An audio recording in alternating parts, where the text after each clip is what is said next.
presented at the end, at the closing of session 1. We'll also do that at the closing today. We'll make note of all your questions, and before we meet again, we'll present you with answers. So what you have, I have this available online. All of those links are hot links, and all that through. Oh, I think Brandon, did you send them? Correction. You've already been sent that packet of information online. So great. So you'll have access to all those answers to all the questions. And again, we'll do that at the end of session 2. Also in your packet is, you know what, I've thrown in, because we like to offer council members complimentary registration to all our programming, I included a one sheet of our fiscal year 18 programming. Something that I would call to your attention is very tentatively scheduled, but for January was actually a result of Councilman Bedno's comment at the end of session 1, that you all appreciated ULI coming and sharing our resources with you, but our membership should hear from you as well. So guess what? We added that to our program calendar for fiscal year 18. We obviously have to work out all the logistics and details of what that would entail and who would be speaking. But that's just one of the examples of what we heard from you. And one of our committee members will touch on the fact that the Civic Leadership Forum is supposed to be a conversation, that we have information, expert information about real estate and land use to help you in your job, and hearing from you is also as valuable. Speaking of members, I always have to thank Rosie and Brandon. Yes. Oh, where's the mic? I'm almost done anyway. No worries. While you're right here, thank you, Rosie, and thank you, Brandon, for all the work in that goes into putting on the Civic Leadership Forum with ULI Nashville. I'd also like to thank our entire ULI Nashville member committee, most of whom are not here, but a couple members are here. Matt Schlicker with Kimley Horn and Kyle McGavin with Market Street. And speaking to you today, you'll see the agenda for today's session on your desks. Ed Henley with Pillars Development we'll talk later in the session, and we'll open up with Tabitha Scott, giving some background information and overview. And then at the end of the session today, like last time, we'll take your questions and make notes of them. Whatever we can't answer today, we'll get the answers back to you. And then also, if you didn't notice, there actually are some refreshments complimentary of ULI Nashville in the break room, because I know you guys have a really long day today and every day. So with that, I'm going to turn it over to Tabitha, and she'll be your first person on your agenda. Thank you, Rose. I appreciate it. We chose the topic for this Civic Leadership Forum, the second one, based on the questions that you gave us last time. What came to mind during the first session was, what does it mean when you say the numbers don't work or a deal doesn't come together? And why is it that you need a return of 20% or so if we could just put money in the stock market at, say, 10 or 11%? So we've addressed that in today's forum, and we're going to leave plenty of time at the end to go through some actual pro forma samples, just to give you a feel for what types of risk and return we look at whenever we're considering a new deal. As Rose said, my name is Tabitha Scott, and I lead this subcommittee of ULI Nashville, and it's our mission to create a better dialogue with you all, learn what hot topics you have and how we can help with those, and we can help share with you what's going on in the land use and development communities. So with that, we'll start off with a little humor here. We've considered every potential risk except the risk of avoiding all risks. Sometimes it feels like this when we're sitting around the board table and we look at a new project or a new deal, and it feels like we analyze it to death, but there's a really good reason for that, and we'll talk more about that today. So as I said, our purpose is to inform and to help provide tools for you as you're talking with your community members and your constituents. Our mission for this overall forum is to help with best practices in development. So in line with that today, the more specific goal is to talk about economic feasibility of projects. What makes a project a go or a no-go financially? It will also talk about alignment between the community and the council members, as well as the development community. And we'll give an example case study, which Ed will drill down into later on in the presentation. So first of all, we just wanted to show a snapshot, and in Nashville, we're seeing many more of these areas where you have a very walkable community, and you can see there are multimodal transportation places going on here. There's a bridge in the background, various bus stops along the way, some community art, greenways are incorporated, and it's easy to look at these things in a picture, and whenever you have a new development, there needs to be a win-win for everyone involved. So it's not just the community that wins by getting things like a more walkable community, improved quality of life, but the city wins. You're getting improved infrastructure, or maybe the tax base is going up because you bring new development and new people to the area. In addition to those two groups, having the developers have a financial win as well. And that could be the internal rate of return, return on equity. We'll talk a little bit more about that today. But as you can see from this slide, this is just a really easy way to say, look, even if the community wants it and planning aligns, if the economic feasibility isn't there, the numbers don't work. And so a deal will not move forward.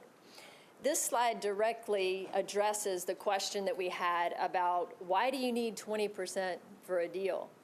The short answer is because they're risky. It's really risky to develop a new building or a people place within a city. And as you can see from this scale, Treasury bills, not a lot of risk there. You're going to get about a 2% gain. NASDAQ, that's kind of in the middle as far as moderate risk, so you might get 9.5%. But a new building, you're going to need 16 to 20% or more return in order to be able to take that kind of risk. So in a best case scenario, what we have is the project cost and a return on top of it, which equals the market value. So it's important that we take into account risks that could affect that return. What happens if the return is affected? For example, if project costs go up. One example that's affecting Nashville right now and in the near future is Irma and Harvey. Those hurricanes will really affect our cost of construction. And realizing that developers or construction industries have put in certain prices, these hurricanes will, the supply is going to go down because everybody's going to be demanding all of these materials like lumber and shingles and nails. I remember when I worked for a former employer, when we redeveloped Fort Knox, there was 3,200 homes, and we had just committed to a price with the government to do new construction, redevelopment of those homes, and then Katrina hit. And it really took away, just like this graphic said, we had no return. So when costs go up, that's a real risk to us, and it's things outside of our control, like force majeure events, that often can do that. Another scenario where it doesn't work with the numbers is if the market value comes down. Now, from another perspective, I'm seeing that now as an investor owning multifamily properties in the areas. So what's going on now in Nashville is there's been such a supply influx. We've got so many new apartment buildings. The supply has gone up so much, the demand can't catch up with it yet. So what it's doing is it's making the market value come down just a little bit to adjust, and we're losing that gain that we would have had otherwise. So that's a risk, is that we're going to get too many new units, and it'll take a while to absorb those for people to move into them. So while the apartment communities are giving 2 months of free rent or $1,000 concessions, it makes their profits go down, and it affects that market value.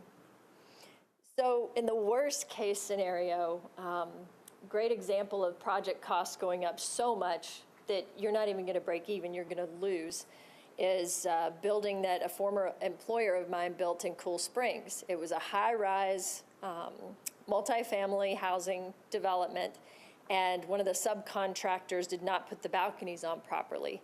So water ran in on those before the building was ever commissioned. They had to remove every single balcony and then go in and replace every single one. So it should have been less than a year project, on time, on budget, is still going on many years later, and the cost was exponential. So that's the worst case scenario and why we have a lot of risks. So those are 4 macroeconomic scenarios that give you kind of the feel for where the risk lies with us. And Ed's going to say more specifically within a new development where that risk lies. Absolutely. Is it better if I stay seated and I'm closer to the mic, or can everyone hear me okay? Is this a little better? Okay. All right, I'll do that.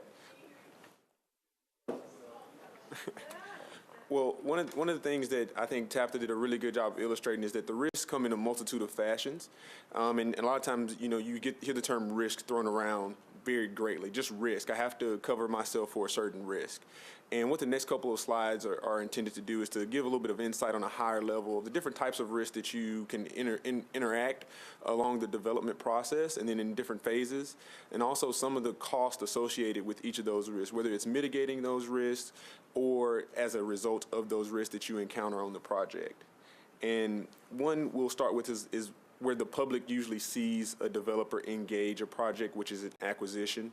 And during acquisition, there are a few things that you do on the front end to try to curb a lot of risk. You've done some market assessment, you've done some type of development analysis on the project, and you've identified the site as ideal for some type of project. The risk that comes along with this is that when you actually try to assess the value of the land that you have to put in, that's kind of the big piece on your pro forma. You're trying to make sure that this land is valued appropriately, and you put a lot of time and effort into it from the development side, assessing that, actually closing on the property if you can get it, or being speculative in trying to assemble multiple parcels. All that on the front end is cost that a developer bears that burden before there's anyone else they can go out and reach to for funds, because there's no proof of concept yet. And a lot of times the acquisition costs are all equity, so they're usually levered heavily on a project before they even go out and start to syndicate or ask for others to become a partner on the project. And one reason that the acquisition cost is so variable is, again, because of the market. Understanding what you can do on a site kind of leads into the next risk, and that's entitlement risk, something that I'm sure everyone here is familiar with. But being able to define what you can do on a site a lot of times is tried to be achieved prior to acquisition or kind of in negotiations, but that's not always able to be accomplished, as well as some things may change when you've acquired the site, especially on a larger scale project or a larger scale plan for a project. You could talk about pre-construction, lasting years, not necessarily months as you would for a smaller residential or mixed-use project. And some of those costs may just increase over time. You, as a developer who does this on a daily basis, not using the excuse that you were naive and didn't know, but certain fees may escalate, certain timelines within a certain process may grow. A city like Nashville has faced some of those challenges as, more and more developments are being brought to council, more and more developments are being brought to codes, the timeline gets extended, and every day, essentially has a dollar value to it, regardless of the scale of the project. And that dollar value really rolls into the next risk. And I'll spend a little time on the financial risk. Every risk that I'm going to talk about today and that Tab talked about, they all have some financial impact. But I think speaking specifically to acquiring the equity and the debt, the capital that you need to do a specific type of project has a lot of challenges to it. It really is a balancing act. A lot of times, you have to put skin in the game for other people to see it as a viable project because they want to trust what you've done.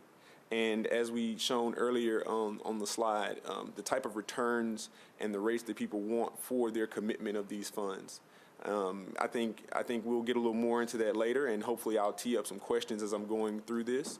But I think another component is the commercial side, the side of the financial capital stack that we all kind of recognize, which are the banks. And other type of equity firm, other type of debt financing firms. They actually have their own internal rates and their own internal processes that have to be met before they commit to a certain project. And so some of the things that I think should be considered there is just understanding that different examples of how rates can fluctuate in a certain market or an economy can definitely impact a project. Once you may have had a pro forma that all pencils out, you may have the economic feasibility aligned on the front end. You know, you have all those pieces put together. But if you just can't get to the finish line quick enough, you still have that financial risk throughout the entire project. And so a lot of times the timeline of a project, the quickness and the ability to be able to get things done on a project are very important. And that goes into the construction risk. You know, when you've successfully managed the balancing act, when you successfully got all parties happy with the way the numbers look, and when you've got the city to approve your planning and what your concept is and what you're going to build on site, you actually have to go out and build it. And a lot of risk comes with that. Aside from what Tabitha mentioned, where you just have a contractor or some type of scope that goes awry, you know, that's something that has to be managed. But also, you know, larger force majeure type or weather implications. You know, it could just be an extremely rainy season that can just delay a project.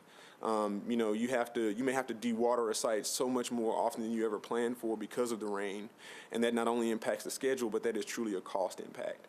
And so a lot of those costs are anticipated with the contingency, but there's only so much you can do on the front end.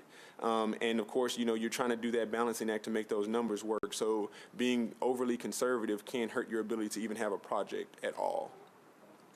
Another risk that is associated with the construction risk is the site risk. We talked about, you know, certain unforeseen risks related to weather implications or potential bad performance or poor performance of a subcontractor, but also on a site. A lot of front-end costs and expenses go into, you know, doing a survey, having geotechnical work done. But until you actually go out on the site and you're out there moving every inch of dirt, you don't necessarily know what's out there, especially what happens in Nashville. A lot of times, you know, we have to go through a certain amount of soil to find suitable setting and suitable rock to build upon. And when you do that, you know, a lot of times there may be pockets that weren't found. Understanding what's on the site, you may have, whether it's professionally something that was told to you or just an assumption that was made, you may not know what's on the site. And the risk can't really be quantified if you have a true unknown. You can, of course, make as many educated guesses as you want, and a lot of developers who have done it for a long time will tell you, you know, eventually you're going to strike out, you know, you're going to miss.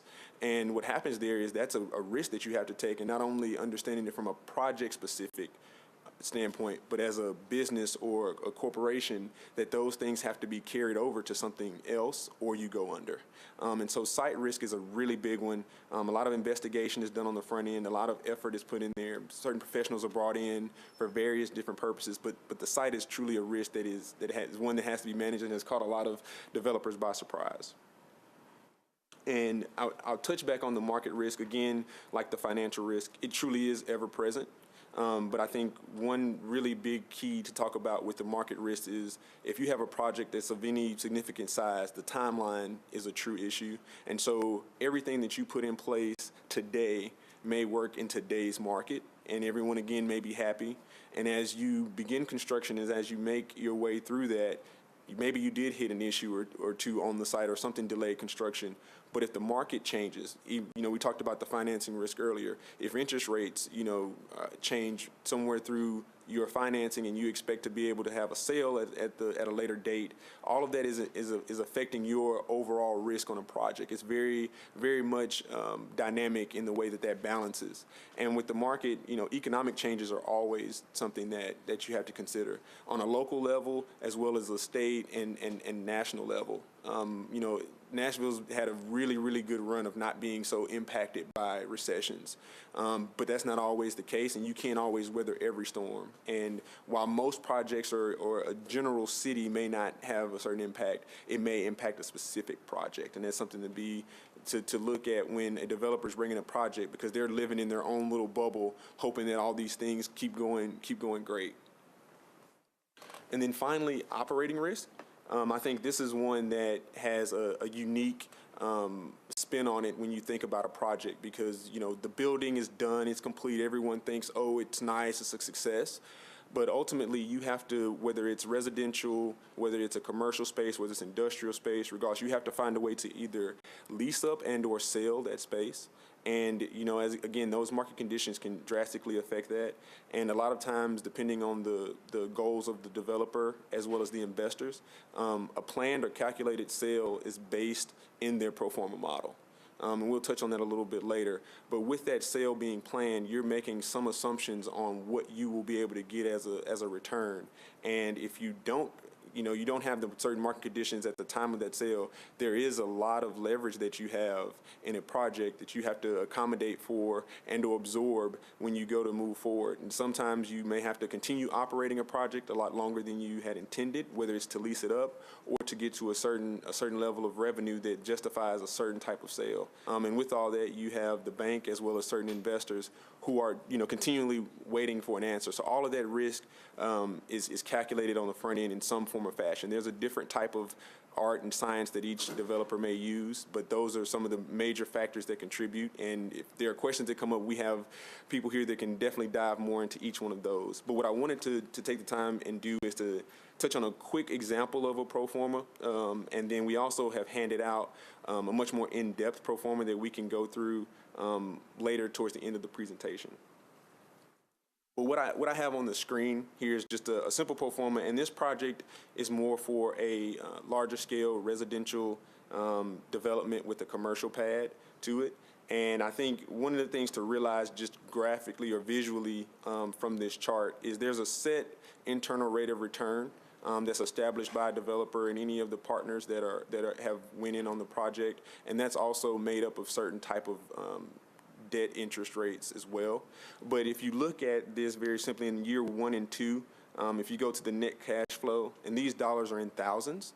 So if you have a net cash flow, the first things out the door are a lot of those costs that I spoke about that are absorbed in risks. And so you have entitlement costs, you have the site development costs and the land acquisition, and some earlier operating costs, even when you have no revenue.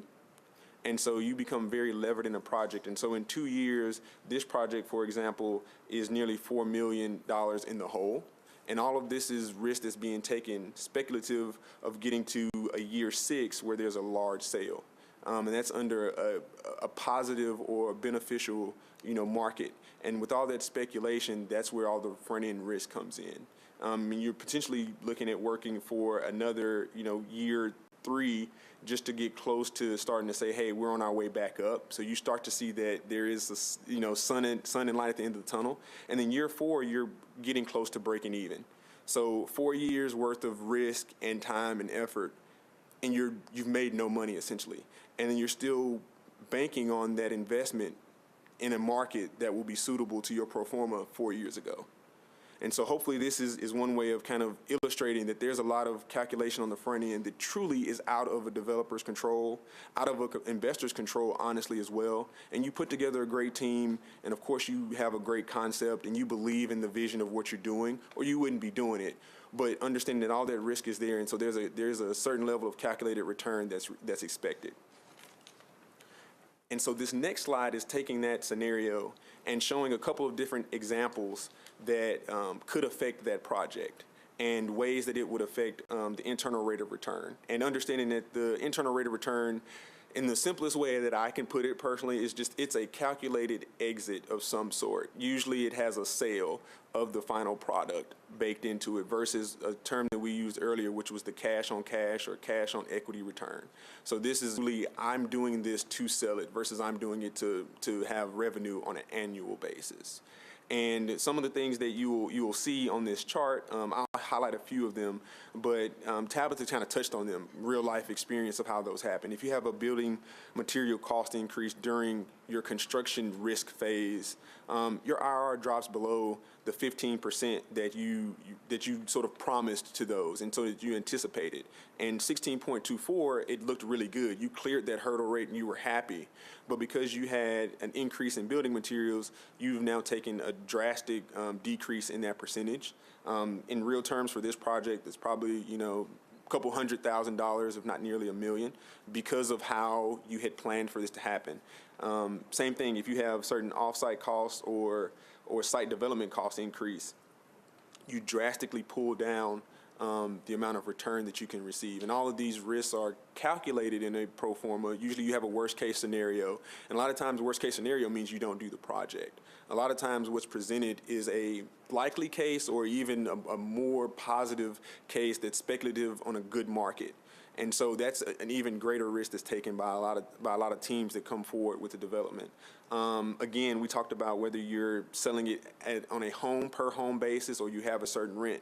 But if home prices drop due to the economy or due to the local economic viability of the job market decreasing, home prices drop, and you see an even greater drop in the IRR. And that not only changes the potential return, but it also has you holding an asset that someone may not even want. So this is saying home prices drop. It's not calculating if homes just aren't sold. And then, of course, we talk about entitlement and financial, as well as things that would create a certain amount of time or change an interest rate. And the ultimate reason that we're here today is just to highlight certain ways that, Metro Council can affect every type of risk that we've talked about here. What we want to do is continue to have a conversation about ways to do that, ways that we can be a resource in trying to define these different types of risks, the terminology that's used in describing these risks. As I said, hopefully today, just explaining that there's different types and different sectors and different phases of risk is a lot more than you may have heard when someone else just brings a general term risk to you. And then also to talk about the type of returns, and not solely returns in the dollar value, but returns as Tabitha discussed, as a community and as a city, and how we can do this collectively in the best way and the best fashion. We've got a couple more minutes here. I personally had the wonderful experience of going to Seattle for a ULI spring meeting. And one case study project that was able to be toured by me while I was there, and quite a few other individuals, was the 12th Avenue Arts. And this project as a case study, I think, is fantastic. There's a lot of things about the project, quite honestly, that it seemed like too big of a burden to tackle, and a story that was overcome that really didn't seem possible.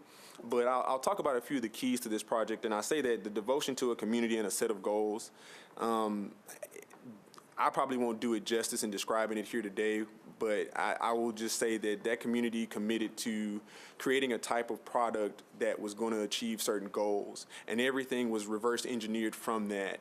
And a lot of creative financing was done, a lot of key collaborations were done, and approvals for the city to make that happen, and then just adaptive planning and design. This project's true development phase to completion took about 25 years.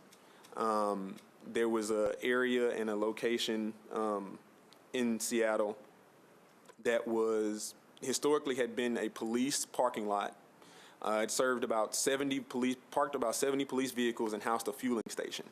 And if any of you are familiar with doing residential or any type of construction on a previous gas station, essentially, there's certain environmental things that you have to do. But there was a community development organization and partner that took on this property. And one of the things they identified very quickly is for the mass of what they wanted to do, they had a goal of above 80 affordable housing units, completely affordable, no mix, nothing like that. It's truly 80 housing units, and they settled on 88 when all was said and done. But in order to go out and seek funding from different types of entities, they had to take ownership of this parcel of land. They had to have the title under the organization's ownership. And because this project was dragged out for over 2 decades, a development agency for a community became a parking lot operator. And they did this for 20 years in the hopes to deliver on what they committed to on the front end.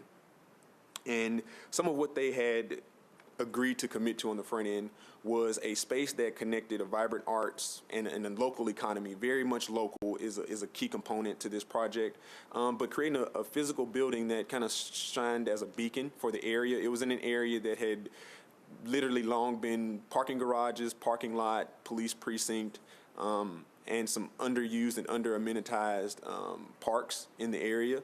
And what they did was commit to this site, those goals, and also continue to incorporate a partnership with the city to house the police cars. That actually ended up being quite a bit of a challenge for them. But I think it ultimately, you have a large set of challenges. As you work through them, you define and create a better product, and they're extremely happy with what they have now. But one thing I want to say is the city was able to plan this out and bring a lot of the funds to the table, working with other municipalities. And I have the details of this here, but just in rounder numbers, the city committed the land to the organization, so they exchanged it essentially for their agreement to operate it, with all the rights still going to the police precinct. And that land at the time valued at, I believe, a little over $2 million. And so there was a $2 million contribution to the equity for property that was underserved, and the city was completely able to use it for the same purpose, free of charge. They didn't have to pay insurance anymore. They didn't have to operate anymore. All that burden was shifted over to the community organization that was going to develop the property. Again, a cost that was accepted on the developer side, but a way that the city was able to commit the property and still have the use. With the property in hand, they were able to reach out to their state's organization for affordable housing. Low-income tax credits were now available, as well as new market tax credits became available. And one very creative thing that I like to highlight about this project is because they were trying to create a unique way of separating the projects for different types of funding, having it be completely residential type of project that also was a commercial space and a performing arts space, which was one of their commitments. They decided to separate the projects financially and sell the air rights above the commercial space to the residential project, and then use those proceeds to finance and fund the commercial space. And then the residential project actually was able to have the city change the zoning so they could go more stories and still accommodate the above 80 units, and they ended up with 88 doing that. Some other creative planning that they had to accomplish there was working with the police. Police wanted a completely separate entrance into their parking space that they were promised, and so something that the developer had never really conceived of, because for a long time the project couldn't get past a few financial hurdles. But a new mayor came in and said, we're going to do this. The parking requirement of 70 vehicles was dropped down to about 35. One quote that came from the development organization was, they asked the police precinct what they plan to do with the cars during construction, because the entire lot would be out of use. And so there was a location a couple blocks away that they were gonna quote unquote make work. And so the mayor said, well, if you can make it work with all 70 cars, why can't you make it work with 35 cars? And oh, by the way, Seattle's police, that precinct was actually going to reduce their amount of vehicles and go more to park-based type of patrol, which is bike and then actually walking. Police say, like, you don't really need that many spaces, but this was a project that had kind of been sitting on the shelf because they couldn't get over a few hurdles. Well, when the new mayor came and breathed that new life into it, that kind of re-energized the city. Along this corridor, there are a couple of arts institutions. One's to performing arts, of course, the visual arts, and then they also have a music school for kind of after school and children in the area. So those three organizations decided to form a joint nonprofit. And their first mission as a joint 501c3 was to go out and raise $1.2 million to contribute to their new joint facility space and to be housed here in this project, because alone they couldn't do it. And the city, of course, assisted here with just their social networks, right? So just continuing to pump this project out and build a brand for the project. Other things related to the adaptive planning and design, creating spaces that were just big enough to provide the suitable needs, but also small enough so that they could be leased at a market rate to local businesses. So there's 3 restaurants that sit inside the space, and all 3 of those are local to the Seattle area, and 2 are actually relocated from inside the neighborhood to new space. There are 2 performing art theaters inside the space as well. Kind of black box style, so you can drop a screen and have a visual kind of theater type experience, or you can bring in kind of a pop-up stage and actually have a play. Those are kind of the 2 primary things that they do. And then inside the commercial space also, there is parking that supports, behind the commercial space, there's parking that supports all the residents as well as all of the all of the office space, and the office space houses 3 nonprofits currently, as well as the development and management community-based organization as well.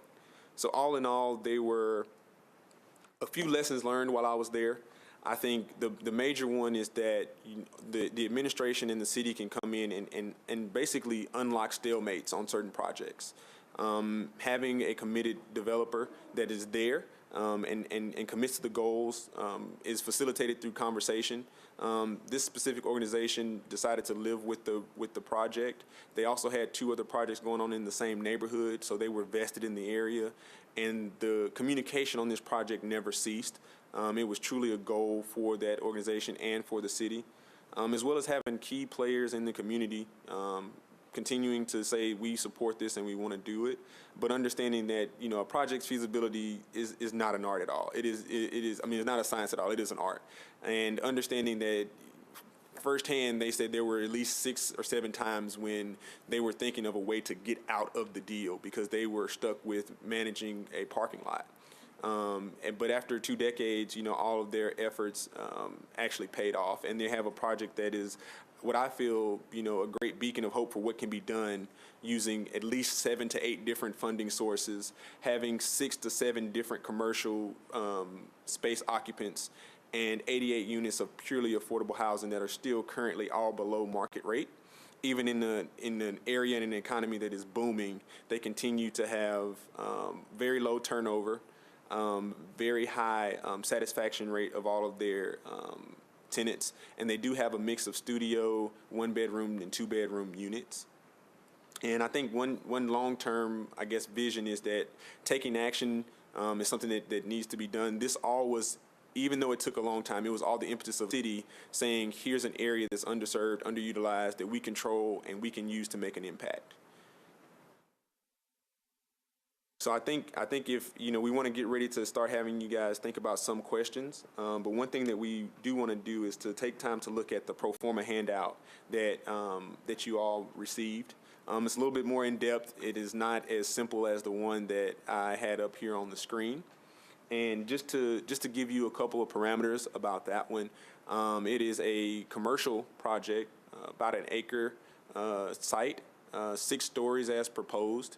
And overall, the project is worth, I believe, is it $60 million? I don't have it in front of me. I apologize. About $60 million with the total timeline of about 30 months. And what we've done is program a model that shows real time how those numbers can change and how they can be impacted. So the pro forma that I discussed during my presentation was someone else's representation of how those scenarios can impact the IRR. Here's one that our committee has formulated and put together, and so we can actually explain and test kind of the theories that you would encounter as a type of risk and a potential scenario you'd run into, and kind of talk through how those scenarios are either addressed by a developer or the development and the project are impacted based on certain assumptions. And so again, you have a cash flow table in front of you that shows year 1 through 8. And again, just jumping all the way to year 8, there is a targeted sale. Again, one big component of factoring into the project is your exit strategy. If you plan to exit, what do you expect you can get for all of the hard work and effort and risk that you took on? But again, if you look at the front end of the cash flow table, you'll see in the total cost area, you'll see that entitlement cost, land purchase and development cost, all of which are made up of equity, are costs that are, for lack of a better term, sunk into a project prior to there being any revenue. And so again, these numbers are in thousands. And so you look at a project that has yet to receive any revenue, and there's nearly $14.5 million of equity and some debt that's also committed to by the development team that's already sunk into a project. And so with that amount of risk and that amount of leverage, that's the justification on getting to year 8 and that anticipated IRR. If you look at year 3 and you start to have a lease up, and all these numbers are speculative again because you're doing this in a market that you anticipate and what you see looking forward 8 years.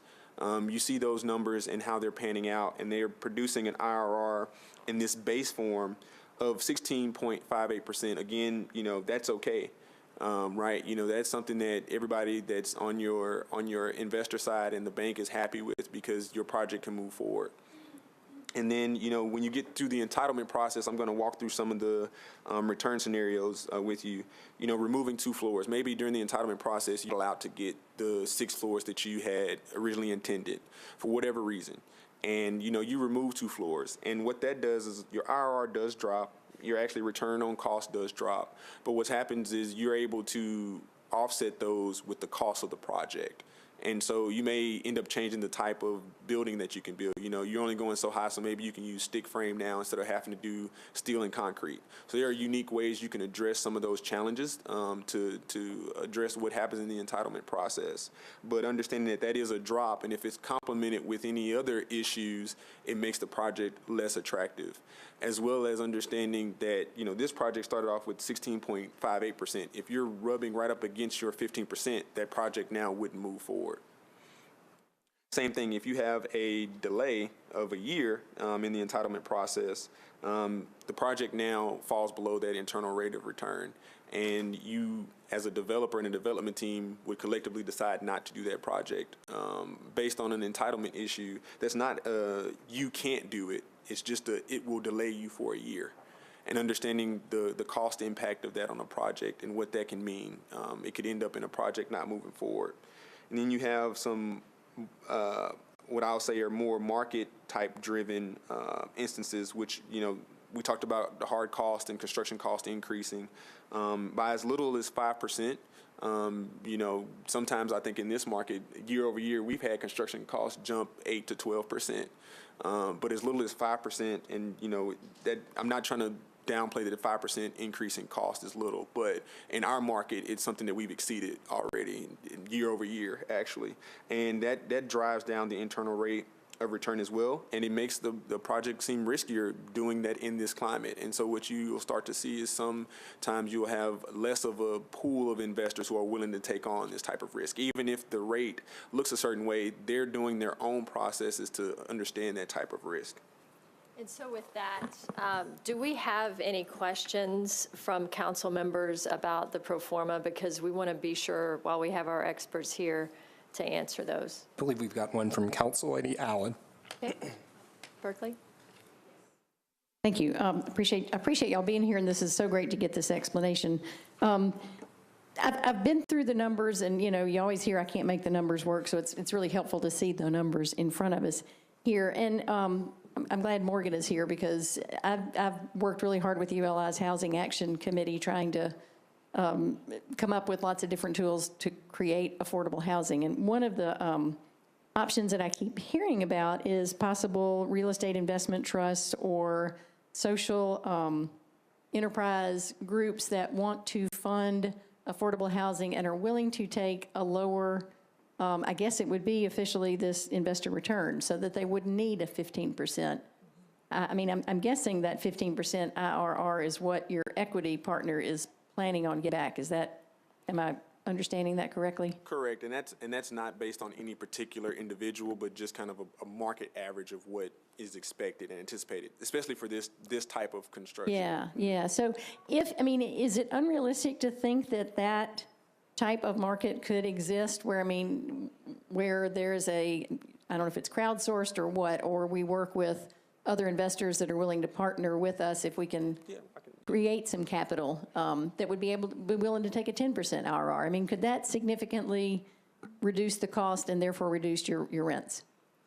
Absolutely. I'll say that based on the case study that I just went over, they actually had that exact scenario. Their concept was built off of grants, social enterprise type of funding for those grants. So because we're creating a space that will be used specifically for a certain purpose, not only for housing, but that does exist for housing, but also for a performing arts space and also for local businesses. And there are organizations that exist to do that, but those funds aren't as abundant as private capital. And again, they're just like going to a bank. Everyone has their red tape. And a lot of times with those organizations, there's a different type of red tape. And for lack of a better way to explain it, the private equity model is tried and true and tested. And if you have a developer that does this on a regular basis, they already have those connections. They already understand that process. And so it really would be a introduction and an integration of that, I think, into the market, just like anything else new. Gotcha. Additionally, just anecdotally, the projects I'm familiar with that have used those alternative sources of funding that will accept a lower IRR, and those kind of sources of capital go into the capital stack of all the alternative funding, and that, in the case studies that I'm familiar with, has always led to a longer length project time, just because of the complications of this complicated capital stack, whether it's public, private, nonprofit, and of course, time is money. So when you're building this complicated capital stack, it adds time to doing the project. Now, that being said, the result is often these really innovative, popular, both a goal of the public sector, private, and nonprofit sector, so it's meeting those checklist points, but so it's worth doing, but there's often an added time to the project once you start going with those. Great sources, though. Yeah, and I'll add this one thing, just based on the case study and having talked with someone who went through that type of process. They're an organization that doesn't really have an exit strategy. So if you're talking to, I mean, the examples we showed a sale, and the sale was within 5 years after completion. A lot of those organizations that fund that, and even using federal and state funding to assist, they don't have those same type of rates of return, but they have certain stipulations as to how you must maintain the property. It's now tied to that project 10 years, 20 years, indefinitely. And so those are also things that a developer or a development team looks at when accepting those funds and seeking them out. The timeline on the front end of trying to figure that process out, and then also now your asset is tied to a certain amount of restrictions. Gotcha. And then final question is, would it be possible to get a spreadsheet that will do this? I mean, to play with these numbers, that'd be great. Yeah. Yes. We'll see that. Thank you. For your case study, was that a sale at the end of that project, or was that held? Yeah, so, and if I wasn't clear, I apologize. So one of the entities that is housed inside the project is the owner, operator, developer.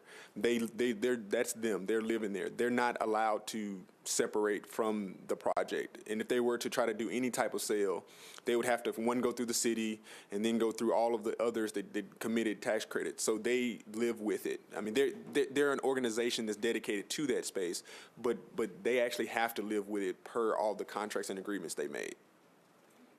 Council Lady Vercher. Thank you, Mr. Bernard.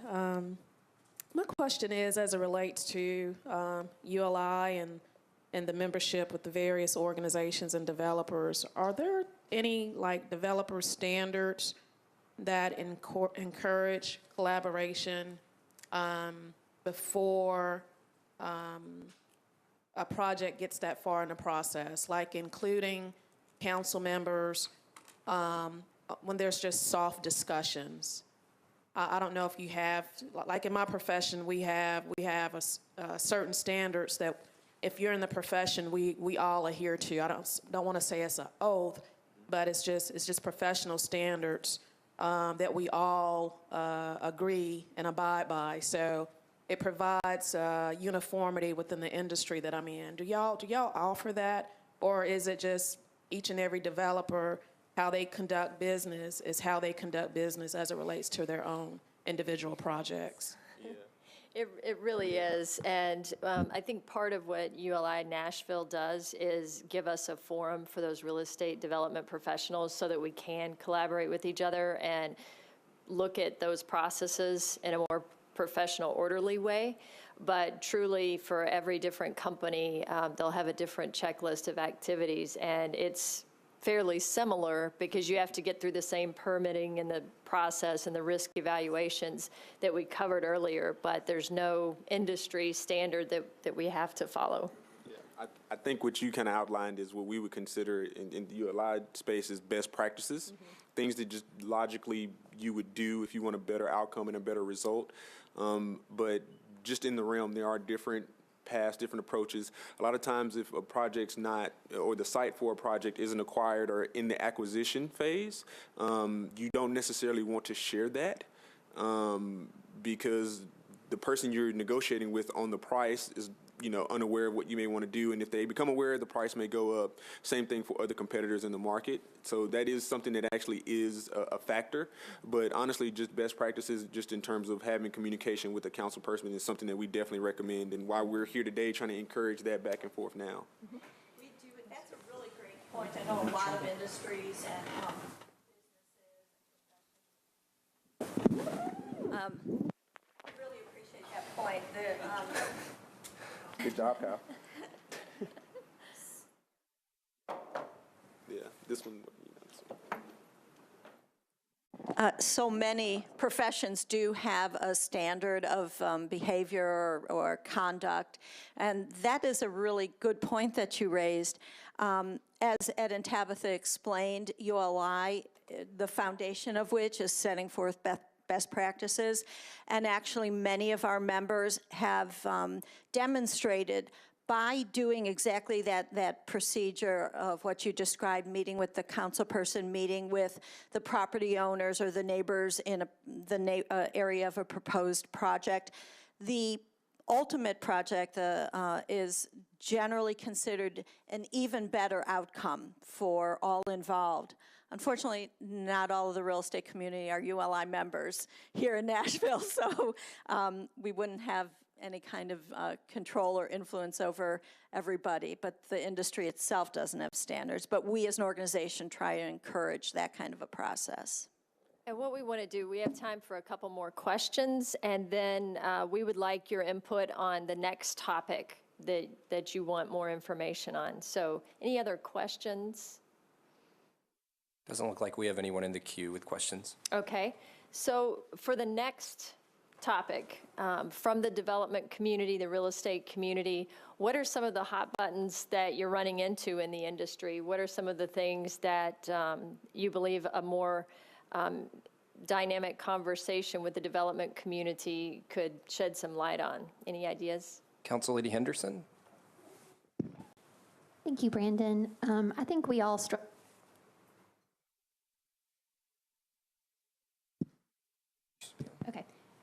I think we all struggle with the density conversation. So many members of our community just have a knee-jerk reaction to, tall is bad. And I think we as council members try to strike an appropriate balance by helping folks understand that sometimes density on the corridor protects their neighborhood. But I think anytime we can see good case studies of other cities that have navigated this challenging conversation, but that continues to be something that we struggle with as council members. Sure. The balancing that and having factual things to kind of back up that conversation or to aid in that education process would be very helpful. Thank you. Absolutely, thank you. We'll put together some handouts and case studies for the next one. Any? Council Lady Johnson? Thank you. I apologize. If you cover the topic, I apologize because I was late. But personally, what I would like to hear is we are talking about transit, so transit-oriented development. And to do that, we do have affordable housing as well. So how you can intentionally develop transit-oriented development without losing affordable housing and a tenant. That would be, I'm greatly interested in the topic. Great, we did not cover that tonight, so Great, thank you. We'll add that to the list. Any others? We have Council Lady Allen. Okay. Thank you. I guess this would be similar to that. In my neighborhood, a lot of the resistance to density comes from concerns about traffic. And part of what makes Nashville such a great place to develop is that we don't have any official impact fees. So there's not an automatic way to generate additional revenue that can be used to make traffic improvements. There's often a traffic study that requires a developer to do traffic improvements, but what we're seeing is 5 new projects happen on a street and the traffic study just looks at each project individually. Mm-hmm. So nobody ends up being part of the global solution. We'd love your thoughts on how you feel would be a fair way for each of those developments to participate in that global solution, because it would make acceptance of their project much easier. You know, if you could say, here's how we're going to contribute to, you know, to dealing with the extra cars that are going to be on here, even though our little piece doesn't require this to happen. We know globally it needs to happen, and here's how we can be part of that solution. Absolutely. Okay. I don't see anyone else in the queue. Okay. And so with that, we again thank you for your time, and we are here as a resource. Please feel free to contact me, Rose, Ed, or any of your ULI Nashville members if you need resources. And we will, for any questions that are outstanding, send round responses to those.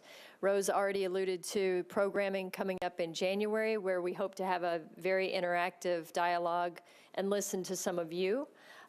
We'll get information from you, and then that will inform our community as well. So again, thank you very much, and we look forward to seeing you again in December, hopefully.